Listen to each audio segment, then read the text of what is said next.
Alain, propos d'un Normand. Cris chantés.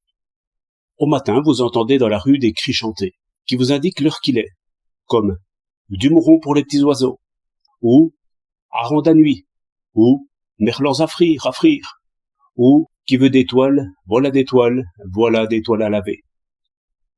Si vous observez bien les sons qui vous arrivent, vous constaterez que vous n'entendez pas des mots, mais seulement une certaine chanson que vous reconnaissez. On peut faire la même remarque au sujet des commandements militaires. Deux choses y sont importantes. La voix qui monte ou descend, et aussi un certain rythme. Il y a même des cas où un silence mesuré est l'essentiel d'un bon commandement, comme lorsque l'officier dit « En joue, feu ». Là est certainement l'origine de la musique.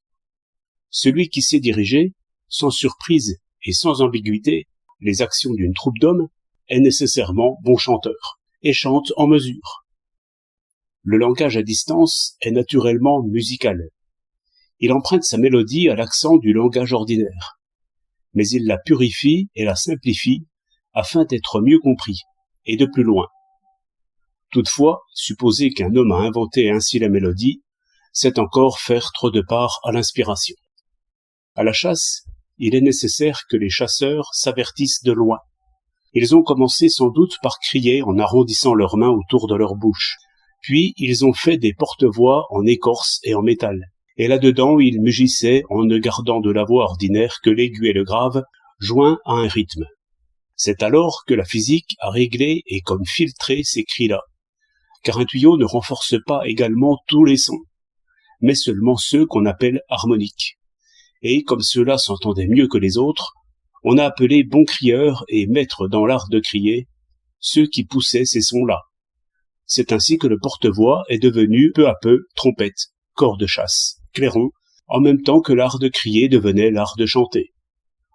Toute notre musique est bâtie sur les notes que donne un clairon ou un corps de chasse. C'est dans ce qui nous entoure, dans la nature même, qu'il faut chercher l'origine des institutions, et non dans les vieux papiers. L'inspiration, si on tient ferme à la psychologie, consiste plutôt en une résonance de nos propres actions. Un chanteur découvre ainsi sa propre puissance et les marches de sa grandeur. Au reste, le parler tout ordinaire, si on arrive à l'entendre sans le comprendre, forme une sorte de mélodie qui monte, descend, s'élance et finit. 26 octobre 1907.